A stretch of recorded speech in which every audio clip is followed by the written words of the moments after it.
Hey! Tambala na! At eto na sila, ang nag-iisang masugid na tagahanga ni Nicole Yala. Chris Chuper! Kasama ang nag-iisang die-hard fan ni Chris Chuper. Nicole Yala! Mula sa Mahiwagang Burnay, ang kwento.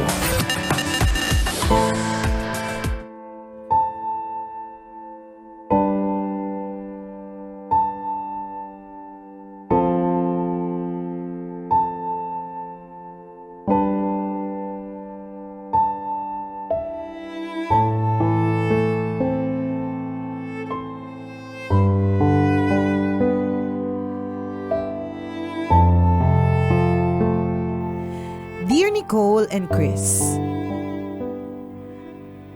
ako si Dang, isa sa mangilan-ngilang mushroom na tambalanista. Ano ba? Ba't mushroom ka naman? Bago to. Lulubog, lilitaw. May ganun pala. Okay, may mushroom na tambalanista. Bago yan, okay. Oo nga. Bagong community Oo, ng bagong tambalan. community. Siguro bagong pangalan. Oo. Kasi normal, madami namang ganyan eh. Yung minsan, may masugid. Oo. At may mushroom. At may mushroom. Lulubog, lilitaw. Oo nga naman. Lulubog, lilitaw kasi ang drama ko. Ang mahalaga, after all these years, nandito pa din ako. Tama naman, yun naman din ang mahalaga. Sumulat ako sa inyo para ibahagi ang aking kwento ng pag-ibig. At sana ay mabasa ninyo sa podcast para sure na mapapakinggan ko. Gaya ng karamihan, hindi maganda ang pasok sa akin ng 2020. May ex ako noon na kahit ilang beses na akong niloko at may ibang jowa pa, muntik ko pang balikan. Hindi lang yung puso ko ang pumutok, pati yung bulkang Taal. Sa kasamang palad, taga Batangas pa ako. Kagagaling pa nga lang sa amin ni Miss Nicole noon dahil nag-host siya ng fiesta. Baka ako'y malas. Kagagaling ko lang doon, tapos biglang pumutok, nakakaloka. Hindi pa natatapos ang pag-aalburuto ng Taal, nagkaroon naman ng pandemic.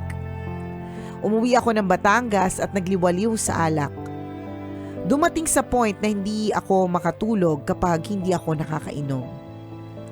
Magsisimula kaming uminom ng mga kaibigan ko ng 10 a.m., magpapahulas ng mga 2:00 ng hapon, tapos iinom ulit simula 6:00 ng gabi hanggang 2:00 ng madaling araw. 3 buwan ganyan ang routine ko. Buti na lang hindi ako namatay. Pero kahit manginginom ako, consistent beans lister ako. I graduated with flying colors in 2022. Pagdating ng June, nakilala ko si Art. Naispatan ko siya sa isang inuman. To make the long story short, mga 1 buwan kaming nag-usap. Pero dahil may trabaho, kinakausap niya lang ako around 7 p.m. Tapos 10 p.m. kailangan na niya matulog. Nakakainis. Alam kong I already like him pero binasag niya ang trip ko. Hindi pa daw niya ako liligawan dahil wala pa siyang napapatunayan sa buhay. Nakaka-frustrate. Ako na to, ayaw niya pang ligawan. Wow. GGSS girl. Gandang-ganda sa sarili, girl. Pero so bilang dalagang Pilipina, nagpaka-demure ako nung una. Medyo mahirap palang pangatawanan ng pagiging dalagang Pilipino kapag senglot ka. Pag senglot ka. Nagkaroon kasi ng birthday yan sa kapitbahay namin at bilang manginginom ako, nandun ako syempre. Nandun din si Art. Nalasing ako as usual. At buong tapang kong sinabi sa kanya na mula nung araw na yon, July 27, 2020, bebe ko na siya. Dagdag ko pa, pumunta siya sa bahay kinabukasan at magpapakilala sa pamilya ko dahil nga bebe ko na siya. Pumunta nga sa bahay namin at nagpakilala sa pamilya ko kinabukasan ng loko. Hanggang ngayon, bebe ko pa din siya. Never akong sinabihan ni Art na tumigil sa pag-inom. Siya pa nga yung nagluluto ng noodles ko para mahulasan ako. Pero dahil hindi manginginom si Art, tumigil ako ng kusa. 3 taon na akong sober. Best decision not only for my love life but also for my health. Na-realize ko din na pwede naman palang maging masaya kahit hindi lasing.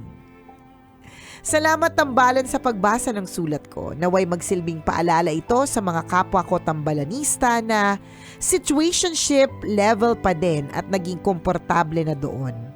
Lagyan na ng label yan at gawing official. Ang inyong tambalanista, Dan.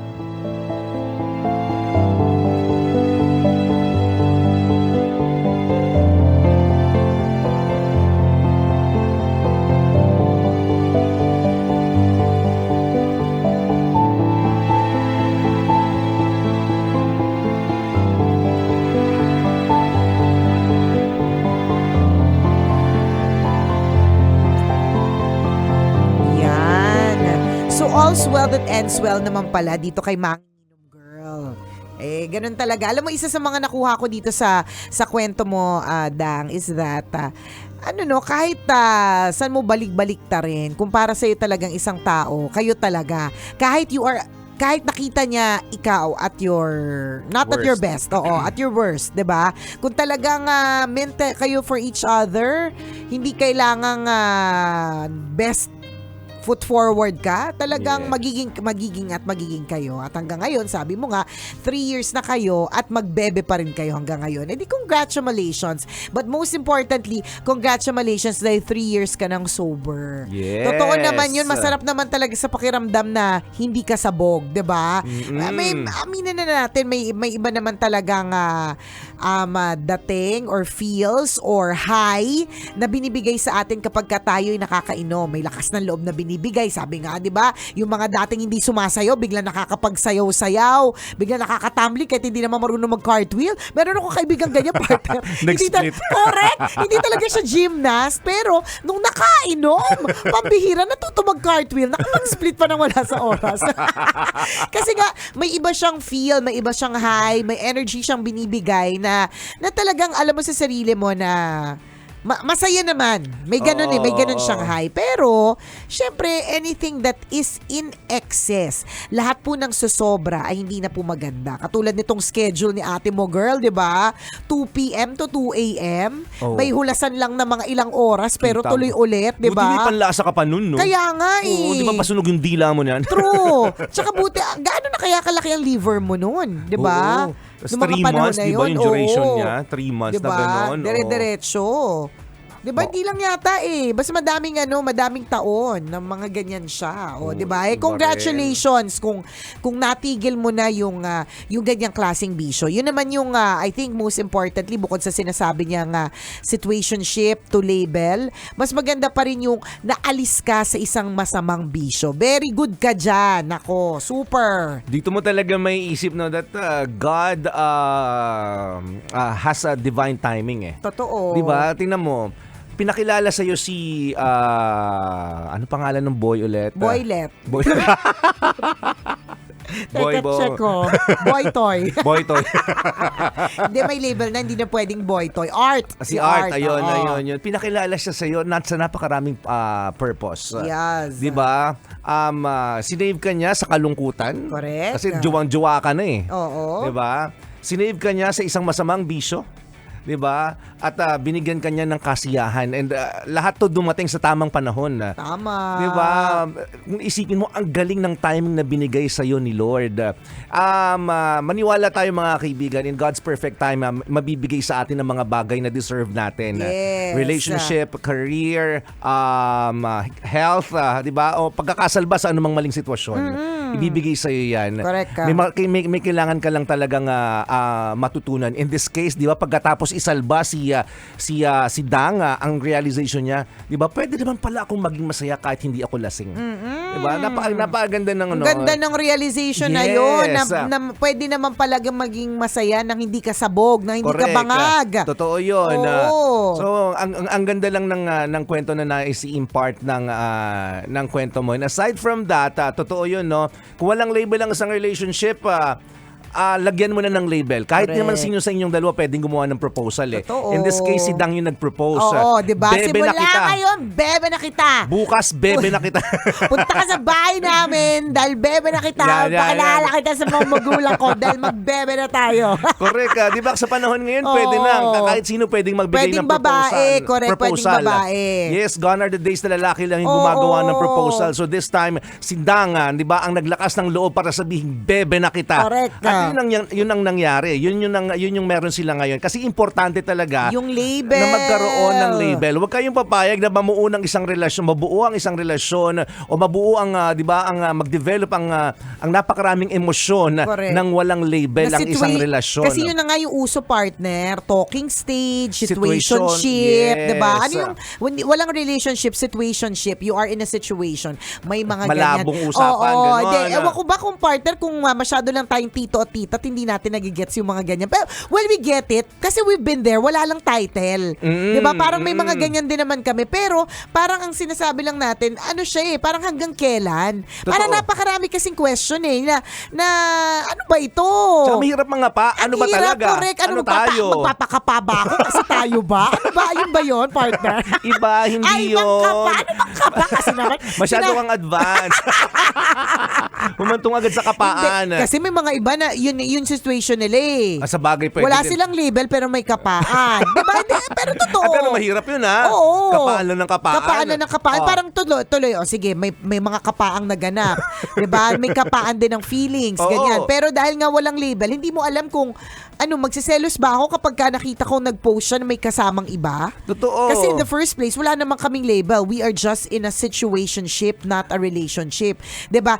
May mga gano'n naman kami nung araw. Pwede sa podcast pag-usapan natin, 'di ba? May mga gano'n lang kami nung araw. Nung araw talaga sobrang tanda na talaga nung araw. Talagang Very very tita. very 20 years ago, 'di ba? May mga gano'n. Well, hindi lang uso yung title na situationship. Pero ang natatandaan ko dun sa MU mga lang no panahon natin, yun yung term. Parang gano'n. May mutual understanding kayo pero wala naman talagang label. Pero yung mutual understanding, partner, parang mas may label siya versus situationship. Ano kayo MU? Mukhang ungas, di Oo. ba?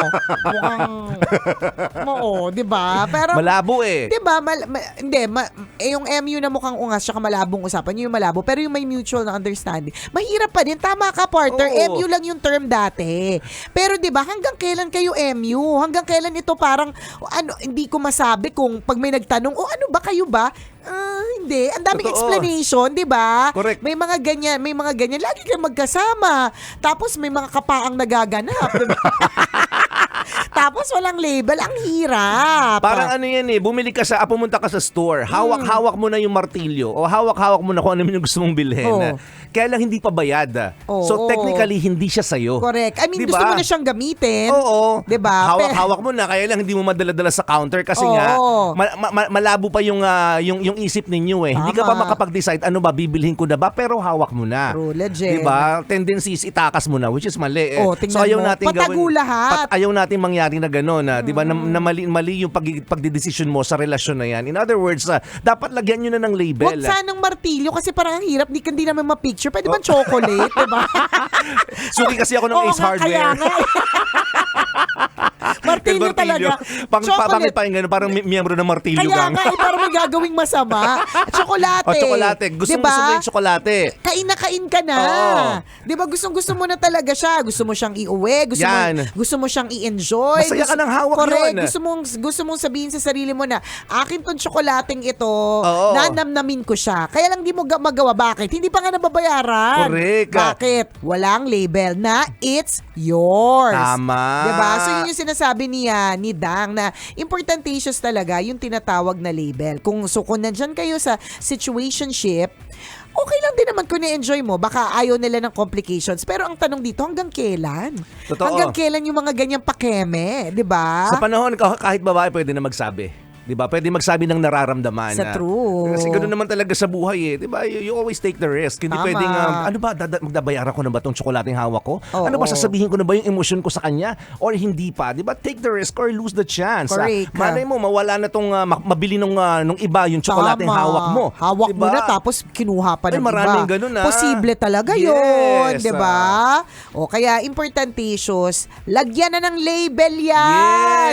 Yes. Kasi napakahirap talaga. Sobra. sobra na ano. Naku, Huwag ang kayong hirap. papayag na may nangyayari sa relasyon ng walang label. Naku, yan ang ang dami na pong tinamaan.